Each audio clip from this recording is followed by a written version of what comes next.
তোমরা আমানত সমূহ তাদের যথার্থ মালিকের কাছে সোপর্দ করে দেবে। আর যখন মানুষের মাঝে কোনো কিছুর ব্যাপারে তোমরা বিচার ফয়সালা করো, তখন তা ন্যায় ও ইনসাফের ভিত্তিতে করবে। আল্লাহ তাআলা তোমাদের যা কিছু উপদেশ দেন তা সত্যি সুন্দর। আল্লাহ তাআলা সবকিছু দেখেন এবং শোনেন। হে ঈমানদার মানুষেরা, তোমরা আল্লাহর আনুগত্য করো তার রসূলের এবং সেসব লোকদের যারা তোমাদের মাঝে বিশেষভাবে দায়িত্বপ্রাপ্ত। অতঃপর তোমাদের মাঝে যদি কোনো ব্যাপারে মতবিরোধের সৃষ্টি হয়, তাহলে সেই বিষয়টি ফয়সালার জন্য আল্লাহ তাআলা ও তার রসূলের দিকে ফিরিয়ে নিয়ে যাও। যদি তোমরা সত্যিকার অর্থে আল্লাহর উপর এবং শেষ বিচারের দিনের উপর ঈমান এনে থাকো, তাহলে এই পদ্ধতি হবে তোমাদের বিরোধ মীমাংসার সর্বোৎকৃষ্ট উপায়, এবং বিরোধপূর্ণ বিষয়সমূহের ব্যাখ্যার দিক থেকেও এটি হচ্ছে উত্তম পন্থা। হে নবী, তুমি কি তাদের অবস্থা দেখোনি যারা মনে করে তারা সে বিষয়ের উপর ঈমান এনেছে যা তোমার কাছে পাঠানো হয়েছে, এবং সে কিতাবের উপর ঈমান এনেছে যা তোমার আগে নাজিল করা হয়েছে, কিন্তু ফয়সালার সময় আমার কিতাবের বদলে এরা মিথ্যা মাবুদদের কাছ থেকে ফয়সালা পেতে চায়। অথচ এদের নির্দেশ দেওয়া হয়েছিল তারা এসব মিথ্যা মাবুদদের অস্বীকার করবে। আসল কথা হচ্ছে, শয়তান এদের সত্য থেকে অনেক দূরে সরিয়ে নিয়ে যেতে চায়।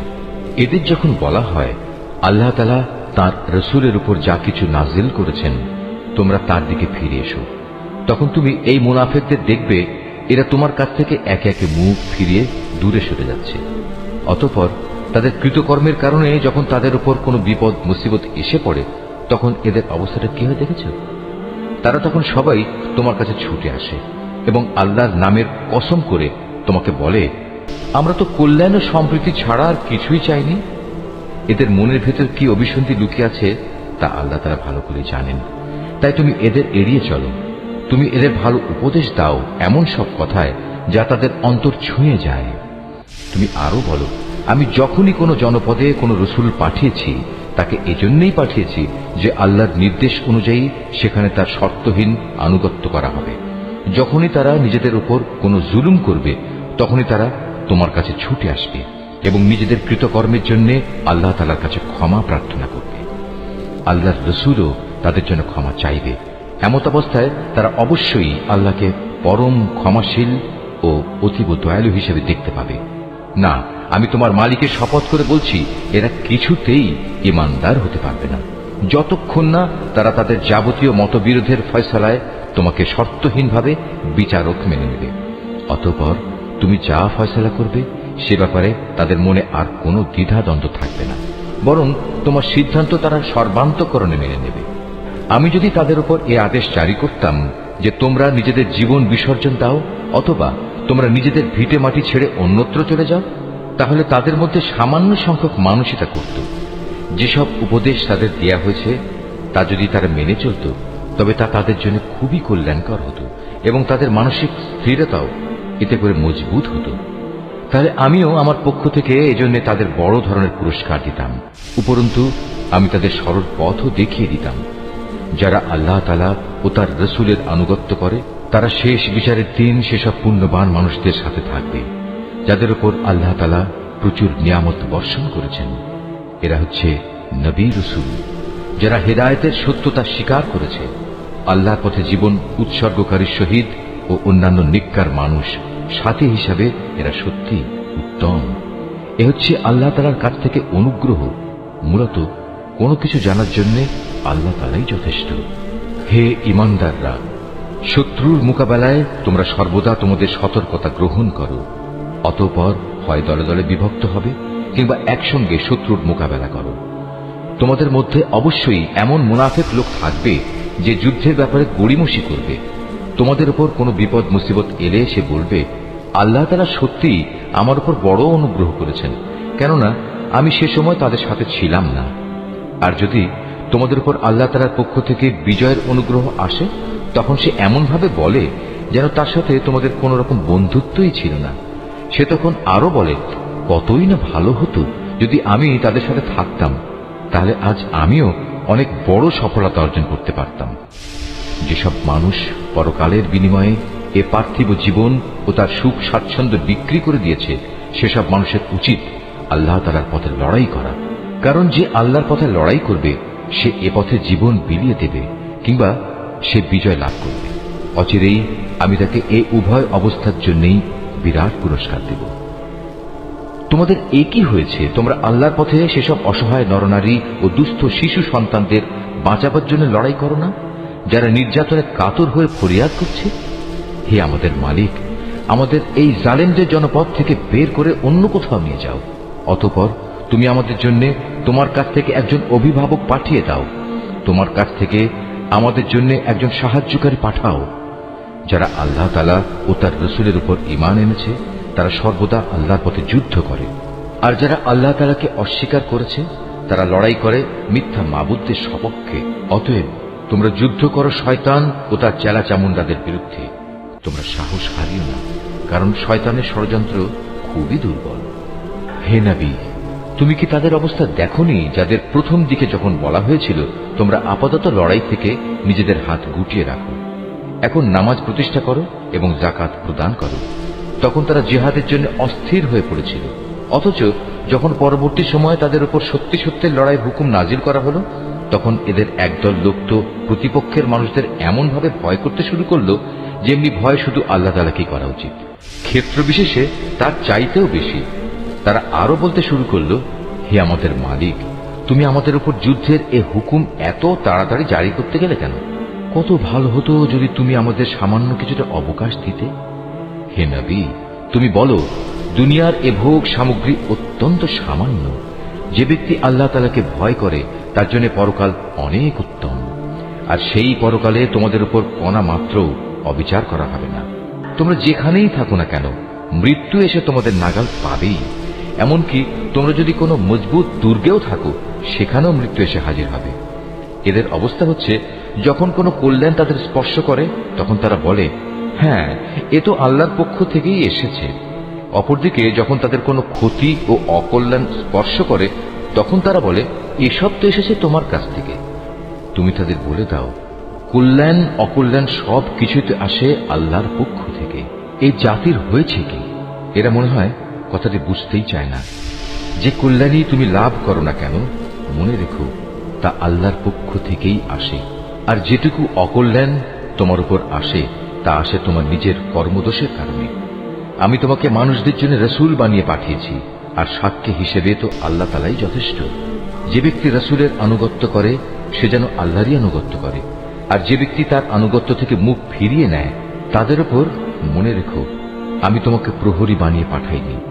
তারা মুখে মুখে বলে, আমরা তোমার আনুগত্য স্বীকার করি, কিন্তু তারা যখন তোমার কাছ থেকে দূরে সরে যায় তখন তাদের একদল লোক রাতের অন্ধকার সময়ে একত্রিত হয়ে ঠিক তুমি যা বলো তার বিরুদ্ধেই সলা পরামর্শ করে বেড়ায়।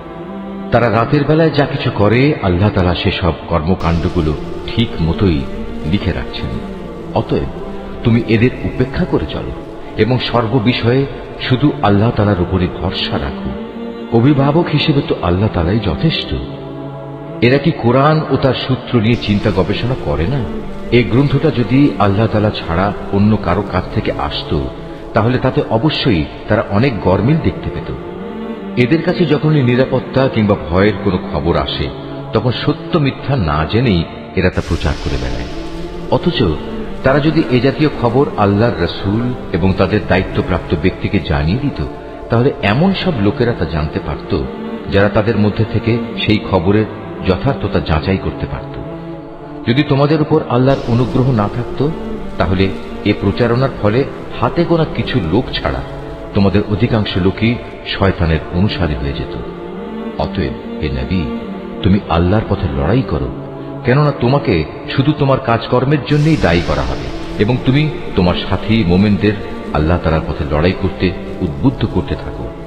আল্লাহ তাআলা হয়তো অচিরেই এ কাফেরদের শক্তি চূর্ণ বিচূর্ণ করে দেবেন, কারণ আল্লাহ তাআলা শক্তিতে প্রবলতর, আবার শাস্তি দানেও তিনি কঠোরতর।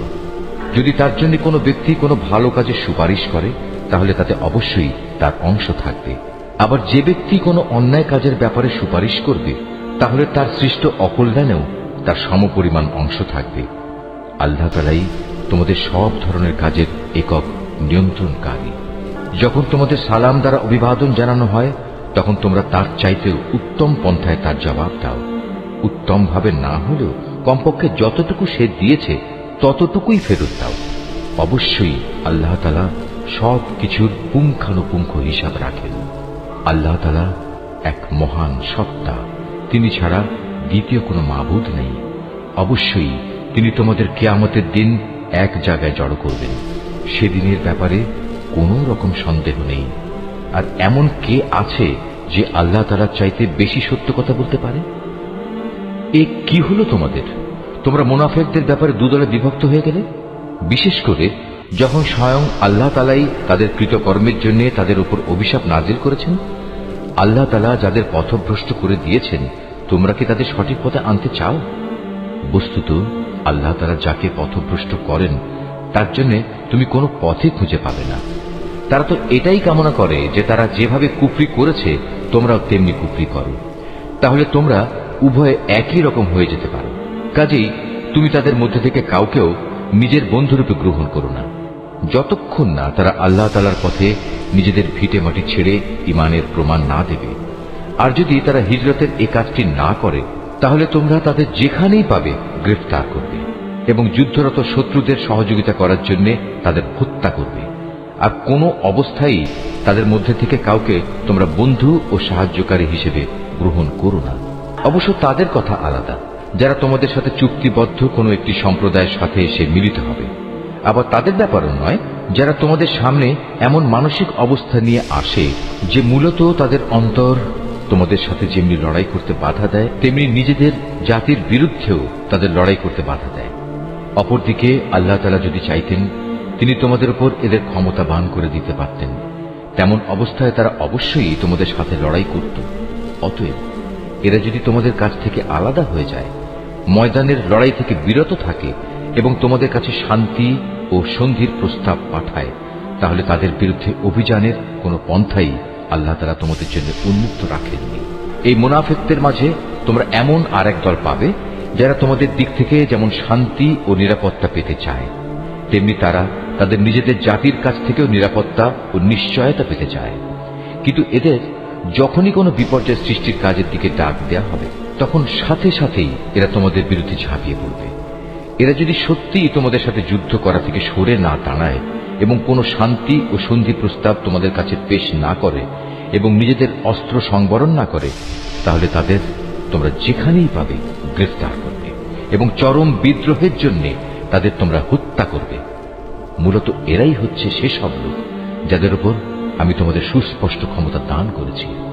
এটা কোনো ইমানদার ব্যক্তির কাজ নয় যে সে আরেকজন ইমানদার ব্যক্তিকে হত্যা করবে। অবশ্য ভুলবশত করে ফেললে তা সম্পূর্ণ ভিন্ন কথা। যদি কোনো ইমানদার ব্যক্তি আরেকজন ইমানদার ব্যক্তিকে ভুল করে হত্যা করে, তাহলে তার বিনিময় হচ্ছে সে একজন দাস মুক্ত করে দেবে এবং তার সাথে নিহত ব্যক্তির পরিবার পরিজনকে তার রক্তের ন্যায়সঙ্গত মূল্য পরিশোধ করে দেবে। তবে নিহত ব্যক্তির পরিবারের লোকেরা যদি রক্তমূল্য মাফ করে দেয়, তবে তা স্বতন্ত্র কথা। এই নিহত ইমানদার ব্যক্তি যদি এমন কোন জাতির বা গোত্রের লোক হয় যারা তোমাদের শত্রু, তাহলে তার বিনিময় হবে শুধু একজন মোমেন দাসের মুক্তি। অপরদিকে নিহত ব্যক্তি যদি এমন এক সম্প্রদায়ের কেউ হয়ে থাকে যাদের সাথে তোমাদের কোনো সন্ধি চুক্তি বলবৎ আছে, তবে তার রক্তের মূল্য আদায় করা ও একজন ইমানদার দাসের মুক্তিও অপরিহার্য। যে ব্যক্তি মুক্ত করার জন্য কোনো দাস পাবে না, তার বিধান হচ্ছে ক্রমাগত 2 মাসের রোজা রাখা। এ হচ্ছে আল্লাহ তাআলার পক্ষ থেকে মানুষের তওবা কবুল করানোর ব্যবস্থা মাত্র। বস্তুত আল্লাহ তাআলা সর্বজ্ঞ, কুশলী। যে ব্যক্তি ইচ্ছাকৃতভাবে কোনো ইমানদার ব্যক্তিকে হত্যা করবে, তার শাস্তি হচ্ছে জাহান্নাম। সেখানে সে অনন্তকাল ধরে পড়ে থাকবে। আল্লাহ তাআলা তার উপর ভয়ানক রুষ্ট, তাকে তিনি লানত দেন। আল্লাহ তাআলা তার জন্য যন্ত্রণাদায়ক আযাব প্রস্তুত করে রেখেছেন। হে ইমানদার ব্যক্তিরা, তোমরা যখন আল্লাহ তাআলার পথে জিহাদের রাস্তায় বের হবে, তখন বিচার বুদ্ধি প্রয়োগ করবে।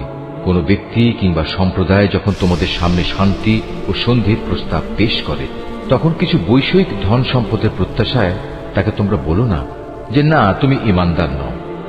আসলে আল্লাহ তাআলার কাছে অনায়াসলভ্য সম্পদ প্রচুর রয়েছে, সম্পদের প্রচুর ভান্ডার পড়ে আছে।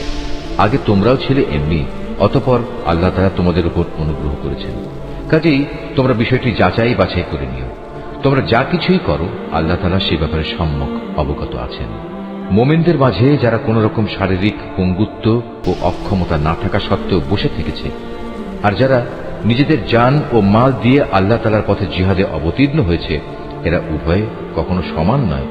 ঘরে বসে থাকা লোকদের তুলনায় ময়দানের মুজাহিদদের, যারা নিজেদের জান মাল দিয়ে আল্লাহ তাআলার পথে জিহাদ করেছে, আল্লাহ তাআলা তাদের উঁচু মর্যাদা দান করেছেন। জিহাদ তখনও ফরজ ঘোষিত না হওয়ায় এদের সবার জন্য আল্লাহ তাআলা উত্তম পুরস্কারের ওয়াদা করেছেন।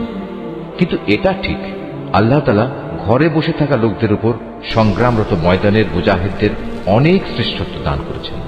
এই মর্যাদা দেয়া হয়েছে স্বয়ং আল্লাহ তাআলার পক্ষ থেকেই। এর সাথে রয়েছে তার ক্ষমা ও দয়া। মূলত আল্লাহ তাআলা বড় ক্ষমাশীল ও অতীব দয়ালু। যারা নিজেদের উপর জুলুম করেছিল, তাদের প্রাণ কেড়ে নেওয়ার সময় মওতের ফেরেশতারা যখন তাদের জিজ্ঞেস করবে, বলতো এর আগে সেখানে তোমরা কিভাবে ছিলে? তারা বলবে, আমরা দুনিয়ায় দুর্বল ও অক্ষম ছিলাম। ফেরেশতারা বলবে, কেন তোমাদের জন্য আল্লাহর এই জমিন কি প্রশস্ত ছিল না? তোমরা ইচ্ছে করলে যেখানে চলে যেতে পারতে। আসলে এরা হচ্ছে অপরাধী। এরা হচ্ছে সেসব লোক যাদের আবাসস্থল হচ্ছে জাহান্নাম, আর তা কত নিকৃষ্টতম আবাস। তবে সেসব নারী পুরুষ ও শিশু সন্তান যাদের হিজরত করার মতো শারীরিক শক্তি ছিল না, কোথাও যাওয়ার কোনো উপকরণ ছিল না, তাদের কথা আলাদা। এরা হচ্ছে সেসব মানুষ আল্লাহ তাআলা সম্ভবত যাদের মাফ করে দেবেন। অবশ্যই আল্লাহ তাআলা গুনাহ মোচনকারী ও পরম ক্ষমাশীল। আর যে কেউই আল্লাহ তাআলার পথে হিজরত করবে, সে অচিরেই আল্লাহ তাআলার জমিনে প্রশস্ত জায়গা ও অগণিত ধন সম্পদ পেয়ে যাবে। যখন কোনো ব্যক্তি আল্লাহ তাআলা ও তার রসুলের উদ্দেশ্যে হিজরত করার জন্য নিজ বাড়ি থেকে বের হয় এবং এমতাবস্থায় মৃত্যু এসে তাকে গ্রাস করে নেয়, তাহলে তার সে অপূর্ণ হিজরতের পুরস্কার দেওয়ার দায়িত্ব আল্লাহ তাআলার উপর। আল্লাহ তাআলা বড় ক্ষমাশীল ও পরম দয়ালু। তোমরা যখন সফরে বের হবে, তখন তোমাদের যদি এই আশঙ্কা থাকে যে কাফেররা নামাজের সময় আক্রমণ করে তোমাদের বিপদগ্রস্ত করে ফেলবে, তাহলে সে অবস্থায় তোমরা যদি তোমাদের নামাজ সংক্ষিপ্ত করে নাও, তাতে তোমাদের কোনোই দোষ নেই। নিঃসন্দেহে কাফেররা হচ্ছে তোমাদের প্রকাশ্যতম দুশমন। হে নবী, তুমি যখন মুসলমানদের মাঝে অবস্থান করবে এবং যুদ্ধাবস্থায় যখন তুমি তাদের ইমামতির জন্য নামাজে দাঁড়াবে, তখন যেন তাদের একদল লোক তোমার সাথে নামাজে দাঁড়ায় এবং তারা যেন তাদের অস্ত্র সাথে নিয়ে সতর্ক থাকে। অতঃপর তারা যখন নামাজের সাজদা সম্পন্ন করে নেবে, তখন তারা তোমাদের পেছনে থাকবে। দ্বিতীয় দল যারা নামাজ তখনও পড়েনি, তারা তোমার সাথে এসে নামাজ আদায় করবে, কিন্তু সর্বাবস্থায় তারা যেন সতর্কতা অবলম্বন করে এবং সশস্ত্র অবস্থায় থাকে। কারণ কাফেররা তো এই সুযোগটুকুই চায় যে যদি তোমরা তোমাদের মাল সামানা ও অস্ত্র শস্ত্র সম্পর্কে একটু অসাবধান হয়ে যাও, যাতে তারা তোমাদের উপর আকস্মিকভাবে ঝাঁপিয়ে পড়তে পারে। অবশ্য অতিরিক্ত বৃষ্টি বাদলের জন্য যদি তোমাদের কষ্ট হয় কিংবা শারীরিকভাবে তোমরা যদি অসুস্থ হও, তাহলে কিছুক্ষণের জন্য তোমরা অস্ত্র রেখে দিতে পারো। কিন্তু অস্ত্র রেখে দিলেও তোমরা কিন্তু নিজেদের সাবধানতা বজায় রাখবে। অবশ্যই আল্লাহ তাআলা কাফেরদের জন্য এক অপমানকর আযাব নির্দিষ্ট করে রেখেছেন। অতঃপর তোমরা যখন নামাজ শেষ করে নেবে, তখন দাঁড়িয়ে, বসে এবং শুয়ে তথা সর্বাবস্থায় আল্লাহ তাআলাকে স্মরণ করতে থাকবে। এরপর যখন তোমরা পুরোপুরি স্বস্তি বোধ করবে, তখন যথারীতি নামাজ আদায় করবে। অবশ্যই নামাজ ঈমানদারদের উপর সুনির্দিষ্ট সময়ের সাথেই ফরজ করা হয়েছে। কোন শত্রু দলের পেছনে ধাওয়া করার সময় তোমরা বিন্দু মাত্র মনোবল হারিও না। তোমরা যদি কষ্ট পেয়ে থাকো, তাহলে জেনে রেখো তারাও তো তোমাদের মতো কষ্ট পাচ্ছে। কিন্তু তোমরা আল্লাহ তাআলার কাছ থেকে যে জান্নাত আশা করো, তারা তো তা করে না। নিশ্চয়ই আল্লাহ তাআলা সর্বজ্ঞ, কুশলী। অবশ্যই আমি সত্য দ্বীনের সাথে তোমার উপর এই গ্রন্থ নাজিল করেছি, যাতে করে আল্লাহ তাআলা তোমাকে যা জ্ঞানের আলো দেখিয়েছেন, তার আলোকে তুমি মানুষদের বিচার মীমাংসা করতে পারো। তবে বিচার ফয়সালার সময় তুমি কখনো বিশ্বাসঘাতকদের পক্ষে তর্ক করো না।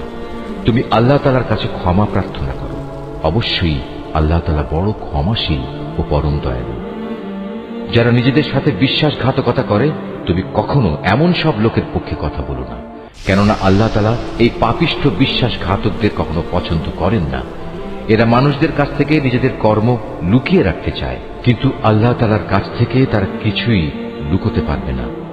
আল্লাহ তাআলা তো হচ্ছেন সেই মহান সত্তা, যিনি রাতের অন্ধকারে তিনি যেসব কথা বা কাজ পছন্দ করেন না, এমন সব বিষয়ে যখন এরা সলা পরামর্শ করে, তখনও তিনি তাদের সাথেই থাকেন। এরা যা কিছু করে তা সম্পূর্ণ আল্লাহ তাআলার জ্ঞানের পরিধির আওতাধীন। হ্যাঁ, এরাই হচ্ছে সেসব লোক যাদের সঠিক ঘটনা না জানার কারণে দুনিয়ার জীবনে তোমরা যাদের পক্ষে তর্ক করেছ, কিন্তু কিয়ামতের দিনে আল্লাহ তাআলার সামনে কে তাদের পক্ষে কথা বলবে, কিংবা সেদিন কে তাদের উপর অভিভাবক হবে? যে ব্যক্তি গুনাহের কাজ করে অথবা গুনাহ করে নিজের উপর নিজেই অবিচার করে, অতঃপর এজন্য যখন সে আল্লাহ তাআলার কাছে ক্ষমা প্রার্থনা করে, তখন সে অবশ্যই আল্লাহ তাআলাকে পরম ক্ষমাশীল ও অতীব দয়ালু হিসাবে পাবে।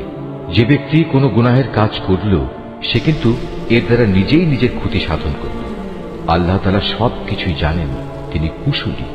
যে ব্যক্তি একটি অন্যায় কিংবা পাপ কাজ করল, কিন্তু সে দোষ চাপিয়ে দিল একজন নির্দোষ ব্যক্তির ওপর, এ কাজের ফলে সে প্রকারান্তরে সাংঘাতিক একটা অপবাদ ও জঘন্য গুনাহের বোঝা নিজের ঘাড়ে উঠিয়ে নিল।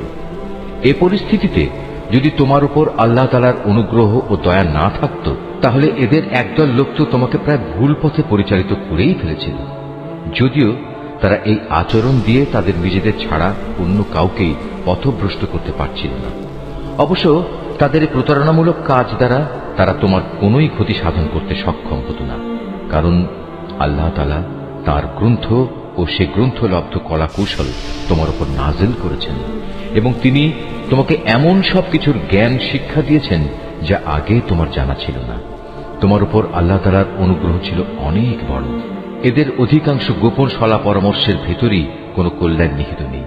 তবে যদি কেউ এর দ্বারা কাউকে কোনো দান খয়রাত, সৎ কাজ ও অন্য মানুষের মাঝে শান্তি ও সম্প্রীতি স্থাপনের আদেশ দেয়, তা ভিন্ন কথা। আর আল্লাহ তাআলার সন্তুষ্টি অর্জনের লক্ষ্যে যদি কেউ এসব কাজ করে, তাহলে অতি শীঘ্রই আমি তাকে মহা পুরস্কার দেব। আবার যে ব্যক্তি তার কাছে প্রকৃত সত্য স্পষ্ট হয়ে যাওয়ার পর রসুলের বিরুদ্ধে আচরণ করবে এবং ইমানদারদের পথ ছেড়ে বেঈমান লোকদের নিয়ম নীতির অনুসরণ করবে, তাকে আমি সেদিকেই পরিচালিত করব যেদিকে সে চলতে চেয়েছে। এর শাস্তি হিসেবে তাকে আমি জাহান্নামের আগুনে পুড়িয়ে দেব, আর তা কত নিকৃষ্ট আবাসস্থল। আল্লাহ তাআলা এ বিষয়টি ক্ষমা করবেন না যে তার সাথে কোন রকম শরীক করা হবে। এছাড়া অন্য সকল গুনাহ তিনি যাকে ইচ্ছা করেন তাকে ক্ষমা করে দিতে পারেন। তাই যে ব্যক্তি আল্লাহ তাআলার সাথে কাউকে শরীক করল, সে মূলত চরমভাবে গোমরাহ হয়ে গেল। আল্লাহকে ছাড়া এরা কাকে ডাকে? ডাকে নিকৃষ্ট দেবীকে কিংবা কোনো বিদ্রোহী শয়তানকে। তার উপর আল্লাহ তাআলা অভিশাপ বর্ষণ করেছেন, কারণ সে আল্লাহকে চ্যালেঞ্জ দিয়ে বলেছিল, আমি তোমার বান্দাদের এক অংশকে নিজের দলে শামিল করেই ছাড়ব। সে আরো বলেছিল, আমি অবশ্যই তোমার বান্দাদের গোমরাহ করে দেব, আমি অবশ্যই তাদের হৃদয়ে নানা প্রকারের মিথ্যা কামনা বাসনা জাগিয়ে তুলব, এবং আমি তাদের নির্দেশ দেব যেন তারা কুসংস্কারে লিপ্ত হয়ে জন্তু জানোয়ারের কান ছিদ্র করে দেয়। আমি তাদের আরো নির্দেশ দেব যেন তারা আল্লাহ তাআলার সৃষ্টিকে বিকৃত করে দেয়। মূলত যে কোনো ব্যক্তি আল্লাহ তাআলার বদলে শয়তানকে নিজের পৃষ্ঠপোষক বানিয়ে নেবে, সে এক সুস্পষ্ট ক্ষতি ও লোকসানের সম্মুখীন হবে। সে অভিশপ্ত শয়তান তাদের নানা প্রতিশ্রুতি দেয়, তাদের সামনে মিথ্যা বাসনার মায়াজাল সৃষ্টি করে, আর শয়তান যা প্রতিশ্রুতি দেয় তা হচ্ছে প্রতারণা মাত্র। এরাই হচ্ছে সেসব হতভাগ্য ব্যক্তি যাদের আবাসস্থল হচ্ছে জাহান্নাম, যার আযাব থেকে মুক্তির কোনো পন্থাই তারা খুঁজে পাবে না। অপরদিকে যারা শয়তানের প্রতিশ্রুতি উপেক্ষা করে আল্লাহ তাআলার উপর ঈমান আনবে এবং ভালো কাজ করবে, তাদের আমি অচিরেই এমন এক জান্নাতে প্রবেশ করাবো যার তলদেশ দিয়ে ঝর্ণাধারা বইতে থাকবে। তারা সেখানে অনন্তকাল ধরে অবস্থান করবে। আল্লাহর ওয়াদা সত্য, আর আল্লাহর চাইতে বেশি সত্য কথা কে বলতে পারে? মানুষের ভালো মন্দ যেমনি তোমাদের খেয়াল খুশির সাথে জড়িত নয়, তেমনি তা আহলে কিতাবদের খেয়াল খুশির সাথেও সম্পৃক্ত নয়। আসল কথা হচ্ছে, যে ব্যক্তি কোনো গুনাহের কাজ করবে তাকে তার প্রতিফল ভোগ করতে হবে, আর এ পাপী ব্যক্তি সেদিন আল্লাহ তাআলা ছাড়া অন্য কাউকেই নিজেদের পৃষ্ঠপোষক ও সাহায্যকারী হিসেবে পাবে না। পক্ষান্তরে যে ব্যক্তি কোনো ভালো কাজ করবে, নর কিংবা নারী, সে যদি ঈমানদার অবস্থায় তা সম্পাদন করে, তাহলে সে এবং তার মতো সব লোক অবশ্যই জান্নাতে প্রবেশ করবে।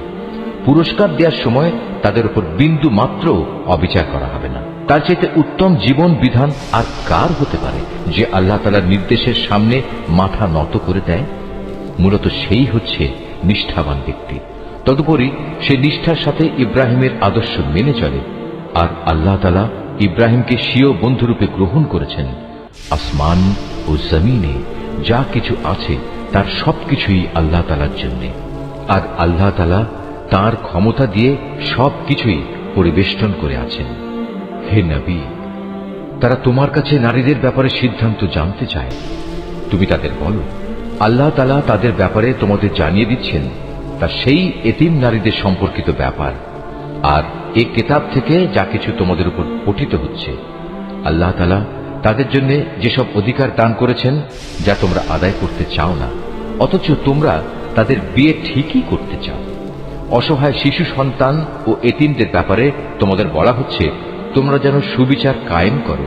তোমরা যেটুকু সৎ কাজই করো, আল্লাহ তাআলা তার সবকিছু সম্পর্কেই সম্যকভাবে অবহিত রয়েছেন। যদি কোনো স্ত্রীলোক তার স্বামীর কাছ থেকে দুর্ব্যবহার কিংবা অবজ্ঞার আশঙ্কা করে, তাহলে সে অবস্থায় পারস্পরিক ভালোর জন্য আপোষ নিষ্পত্তি করে নিলে তাদের উপর এতে কোনো দোষ নেই। কারণ সর্বাবস্থায় আপোষ মীমাংসার পন্থাই হচ্ছে উত্তম পন্থা। কিন্তু সমস্যা হচ্ছে মানুষ আপোষ করতে গেলে লালসার দিকেই বেশি পরিমাণে ধাবিত হয়ে পড়ে। কিন্তু তোমরা যদি সততার পন্থা অবলম্বন করো এবং শয়তানের কাছ থেকে নিজেকে রক্ষা করো, তাহলে সেটাই তোমাদের জন্য ভালো। কারণ আল্লাহ তাআলা তোমাদের সব কর্মকাণ্ড অবলোকন করে থাকেন। তোমরা কখনো একাধিক স্ত্রীদের মাঝে ইনসাফ করতে পারবে না, যদিও মনে প্রাণে তোমরা তা চাইবে। তাই তাদের একজনের দিকে তুমি এমন ভাবে ঝুঁকে পড়ো না যে দেখে মনে হবে আরেকজনকে ঝুলন্ত অবস্থায় রেখে দিয়েছ। তোমরা যদি সংশোধনের চেষ্টা করো এবং আল্লাহ তাআলাকে ভয় করো, তাহলে তুমি দেখবে আল্লাহ তাআলা অতি ক্ষমাশীল ও পরম দয়ালু। অতঃপর যদি সত্যি সত্যি তারা একে অপরের কাছ থেকে বিচ্ছিন্ন হয়ে যায়, তাহলে আল্লাহ তাআলা তার ভান্ডার থেকে দান করে তাদের সবাইকে পারস্পরিক মুখাপেক্ষিতা থেকে রেহাই দেবেন। আল্লাহ তাআলা নিঃসন্দেহে প্রাচুর্যময় ও প্রশংসা ভাজন। আসমান জমিনে যা কিছু আছে সবই আল্লাহ তাআলার জন্য। তোমাদের আগেও যাদের কাছে কিতাব নাজিল করা হয়েছিল, তাদের আমি এ নির্দেশ দিয়েছিলাম যেন তারা আল্লাহ তাআলাকে ভয় করে। আমি তোমাদেরও নির্দেশ দিচ্ছি। আর যদি তোমরা আল্লাহকে অস্বীকার করো, তাহলে জেনে রেখো আকাশ পাতালে যা কিছু আছে সবকিছুই তো আল্লাহ তাআলার জন্য। আল্লাহ তাআলা বেনিয়াজ, সব প্রশংসা তাঁরই প্রাপ্য। অবশ্যই আসমান জমিনের সব কয়টি জিনিসের মালিকানা তাঁর। যাবতীয় কর্ম সম্পাদনে আল্লাহ তাআলাই যথেষ্ট। হে মানুষ, তিনি চাইলে যে কোনো সময় জমিনের কর্তৃত্ব থেকে তোমাদের অপসারণ করে অন্য কোনো সম্প্রদায়কে এনে বসিয়ে দিতে পারেন। এ কাজে তিনি অবশ্যই ক্ষমতাবান। তোমাদের মধ্যে যে ব্যক্তি এ দুনিয়াতেই তার পুরস্কার পেতে চায়, তার জেনে রাখা উচিত আল্লাহ তাআলার কাছে তো ইহকাল পরকাল এ উভয় কালের পুরস্কারই রয়েছে। আল্লাহ তাআলা তো সবকিছু শোনেন এবং সবকিছুই দেখেন।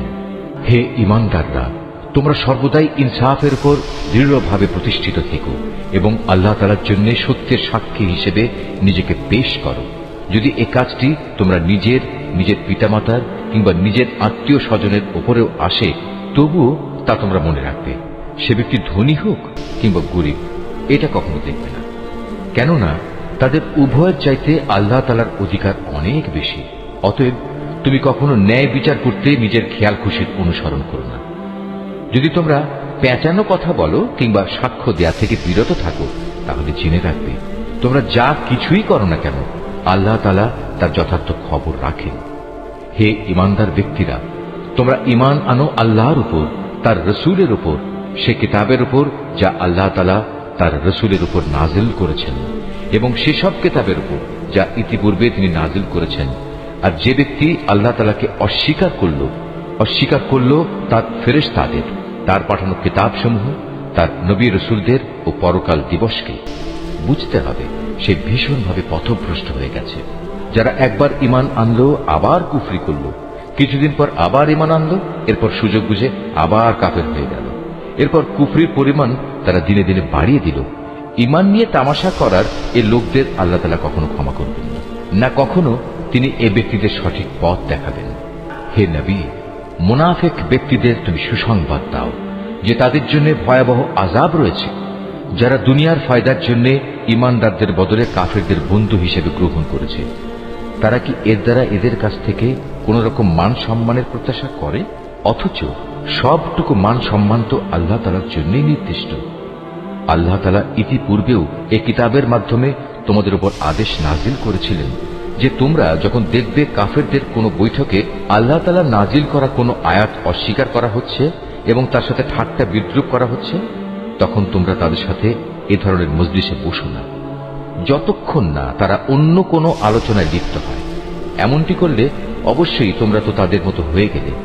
জেনে রেখো, আল্লাহ তাআলা অবশ্যই সব কাফের ও মুনাফিকদের জাহান্নামে একত্রিত করে ছাড়বেন। যারা সবসময় তোমাদের শুভ দিনের প্রতীক্ষায় থাকে, যদি আল্লাহ তাআলার অনুগ্রহে তোমাদের বিজয় আসে, তখন এরা কাছে এসে বলবে, কেন আমরা কি এই যুদ্ধে তোমাদের পক্ষে ছিলাম না? আবার যদি কখনো কাফেরদের ভাগে বিজয়ের অংশ লেখা হয়, তাহলে এরা সেখানে গিয়ে বলবে, আমরা কি তোমাদের মুসলমানদের কাছ থেকে রক্ষা করিনি? এমন অবস্থায় শেষ বিচারের দিনেই আল্লাহ তাআলা তোমাদের উভয়ের মাঝে ফয়সালা শুনিয়ে দেবেন এবং আল্লাহ তাআলা সেদিন মোমেনদের বিরুদ্ধে এ কাফেরদের কোনো অজুহাত পেশ করার পথ অবশিষ্ট রাখবেন না। অবশ্যই মুনাফিকরা আল্লাহ তাআলাকে ধোঁকা দেয়। মূলত এর মাধ্যমে আল্লাহই তাদের প্রতারণায় ফেলে দিচ্ছেন। এরা যখন নামাজে দাঁড়ায় তখন একান্ত আলস্য ভরেই দাঁড়ায়, আর তাও কেবল লোক দেখানোর জন্যই। এরা আল্লাহ তাআলাকে আসলে কমই স্মরণ করে। এরা কুফরি ও ইমানের এর দোটানায় দোদুল্যমান। এরা না এদিকে না ওদিকে। তুমি সে ব্যক্তিকে কখনো সঠিক পথ দেখাতে পারবে না যাকে আল্লাহ তাআলাই গোমরাহ করে দেন। হে ইমানদার বান্দারা, তোমরা ইমানদার ব্যক্তিদের বাদ দিয়ে কাফেরদের নিজেদের বন্ধুরূপে গ্রহণ করো না। তোমরা কি তাদের বন্ধুরূপে গ্রহণ করে আল্লাহ তাআলার কাছে তোমাদের বিরুদ্ধে কোনো সুস্পষ্ট প্রমাণ তুলে দিতে চাও? এ কাফের ও মুনাফিকরা জাহান্নামের সর্বনিম্ন স্তরে অবস্থান করবে। তুমি সেদিন তাদের জন্য কোনো সাহায্যকারী খুঁজে পাবে না। তবে তাদের কথা আলাদা, যারা তওবা করে এবং পরবর্তী জীবন সংশোধন করে নেয়। আল্লাহ তাআলার রশি শক্ত করে ধরে রাখে এবং একমাত্র আল্লাহ তাআলার উদ্দেশ্যেই স্বীয় জীবন বিধান একনিষ্ঠ করে নেবে। এসব লোকেরা অবশ্যই সেদিন বিশ্বাসী বান্দাদের সাথে অবস্থান করবে। আর অচিরেই আল্লাহ তাআলা তার ঈমানদার বান্দাদের বড় ধরনের পুরস্কার দেবেন। তোমরাই বলো, আল্লাহ তাআলা কি খামোখা তোমাদের শাস্তি দেবেন যদি তোমরা তার প্রতি কৃতজ্ঞতা আদায় করো এবং তার উপর ঈমান আনো? বস্তুত আল্লাহ তাআলা হচ্ছেন সর্বোচ্চ পুরস্কার দাতা, সম্যক ওয়াকিবহাল। আল্লাহ তাআলা প্রকাশ্যভাবে মন্দ কথা বলা কখনো পছন্দ করেন না। তবে যে ব্যক্তির উপর অবিচার করা হয়েছে তার কথা আলাদা। আল্লাহ তাআলা ভালোভাবে শোনেন এবং জানেন।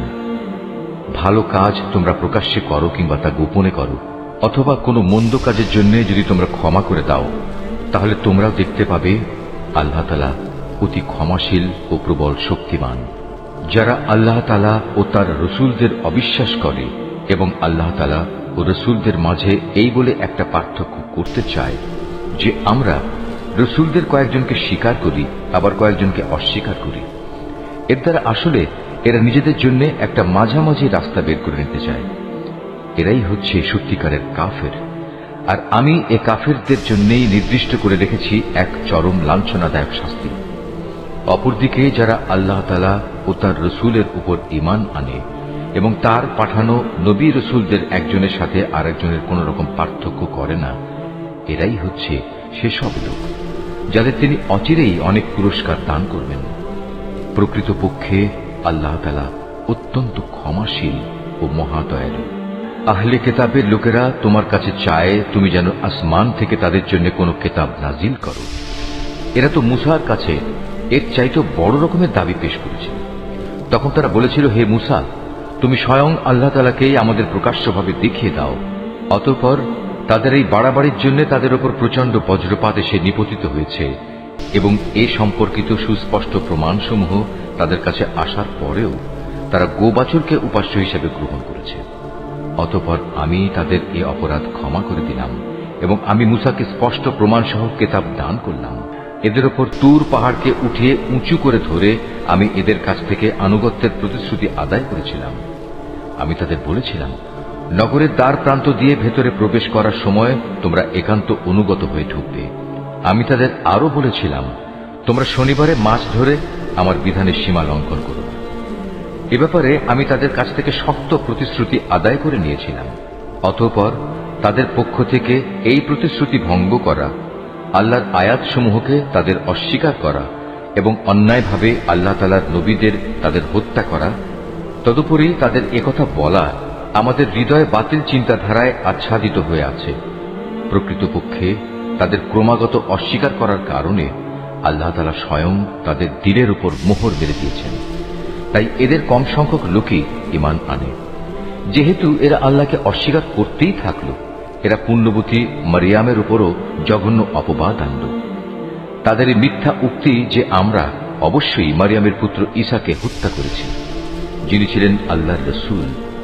যদিও আসল ঘটনা হচ্ছে তারা কখনোই তাকে হত্যা করেনি, তারা তাকে শূলবিদ্ধও করেনি।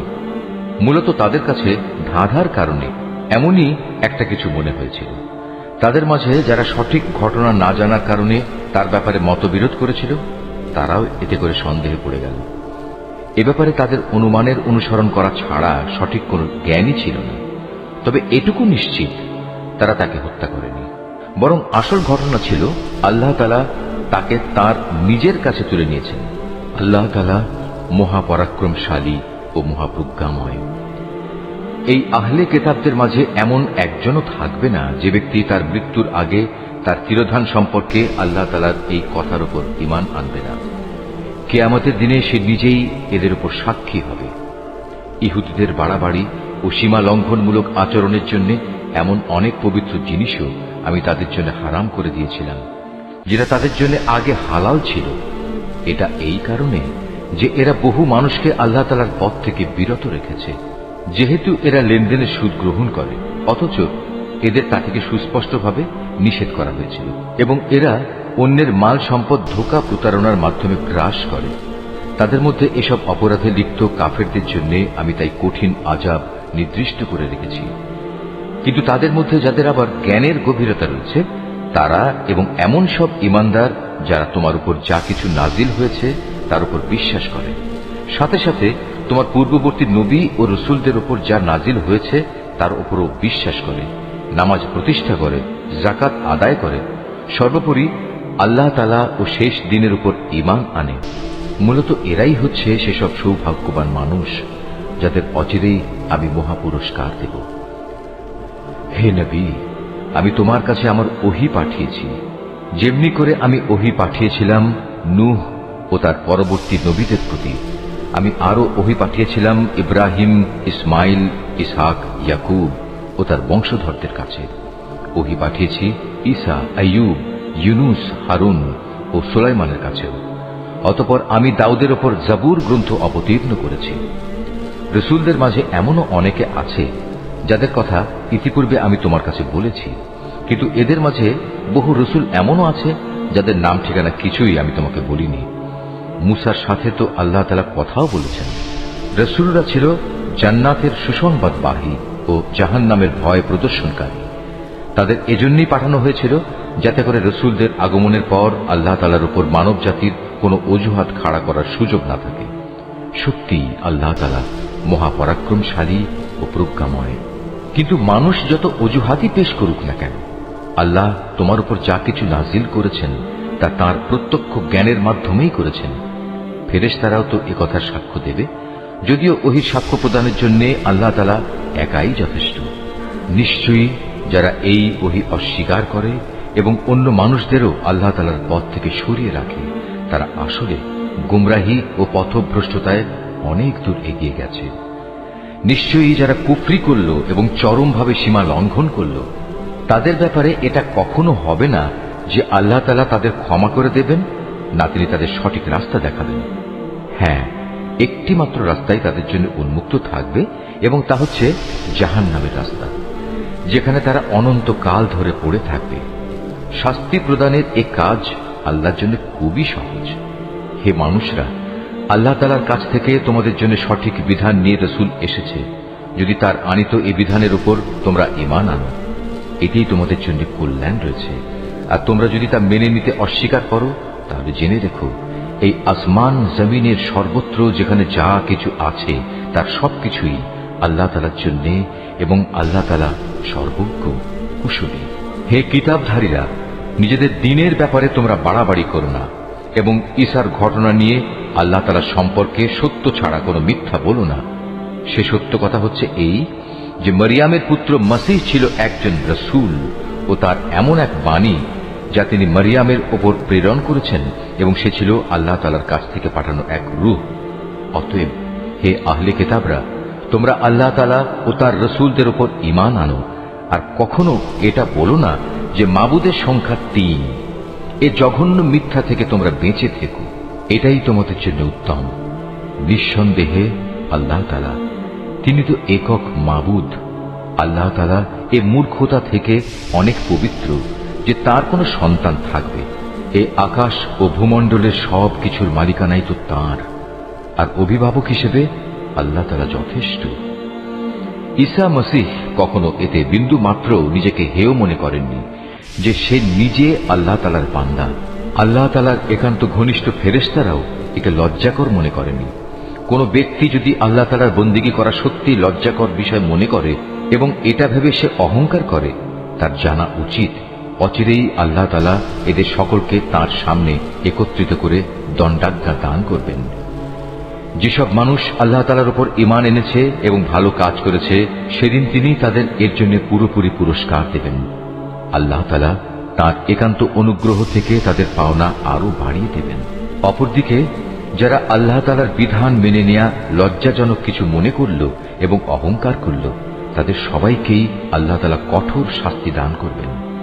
সেদিন তারা আল্লাহকে ছাড়া দ্বিতীয় কোনো অভিভাবক ও সাহায্যকারী পাবে না।